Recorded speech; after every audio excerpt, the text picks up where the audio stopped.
Hello guys, welcome back to my channel. আমটার সাইজটা একবার দেখেছো কত বড়? এই আমটা আমার শাশুড়িমা গাছতলা থেকে কুড়িয়ে পেয়েছে। কুড়িয়ে নিয়ে এসে আমাকে বলছে এটা দিয়ে চাটনি করো, তাই চাটনির জন্য রেডি করছি।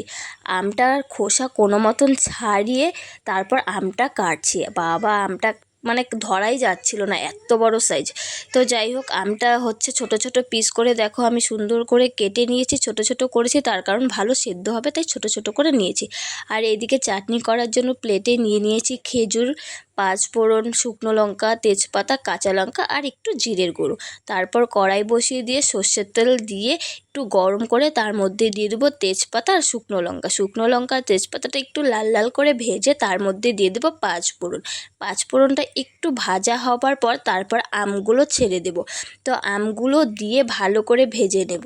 আর জানো তো, এটা আম না তেঁতুল এটা বলা মুশকিল। তার কারণ হচ্ছে বলছি আম না তেঁতুল, এত টক, এত পরিমাণে টক কি বলবো। কতগুলো চিনি তারপর এসে দিয়েছি, তাও মানে অতটাও মিষ্টি হয়নি। তো যাই হোক, দেখো এইদিকে হচ্ছে আমগুলো দিয়ে ভালো করে ভেজে নিচ্ছি। তার মধ্যে দিয়ে দিয়েছি কাঁচা লঙ্কা।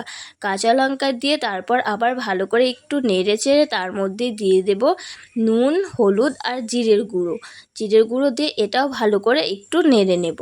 জিরে, হলুদ আর নুন দিয়ে দিয়েছি, দিয়ে এখানে একটু ভালো করে ভেজে নেব যাতে এখানে আমটা একটু ভালো সেদ্ধ হয়ে যায়। আর প্রথম দিকে তো আমি বললামই আমটা খুব একটা টক, তাই দেখো এই দিকে আমি হচ্ছে চিনি আর গুড় নিয়ে নিয়েছি। অনেকটাই নিয়েছি কিন্তু, কারণ খুব টক তাই বললাম। তো আর এদিকে দেখো আমার আম ভাজা হয়ে গেছে, এখন আমি জল ঢেলে দিচ্ছি। আর আমি কিন্তু খেজুর যে দেখিয়েছিলাম সেটার ভিডিও দেখানো হয়নি, যে খেজুর দিয়ে দিয়েছি। খেজুরটা আমি হচ্ছে আম দেওয়ার পরপরই দিয়ে দিয়েছিলাম, তো সেটা আর ওঠানো হয়নি ক্লিপটা। তো হচ্ছে এদিকে দেখো জল দিয়ে দিয়েছি। জলটা একটু ফুটে আসবে, মানে মানে একটু ফুটবে যখন জলটা, তখন আমি দিয়ে দেবো চিনি আর গুড়।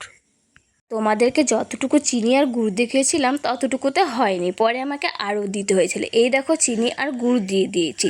তো এটাকে ভালো করে আমি শুকিয়ে আর কি নাড়িয়ে নেব, মানে গুড়টা যতক্ষণ না গলবে। গুড় গলার পরে ভালো করে যখন জলটা আর কি শুকিয়ে যাবে, আঠা আঠা হবে, তখন আমি হচ্ছে চাটনিটাকে নামিয়ে নেব। এইদিকে দেখো আমার চাটনি রেডি।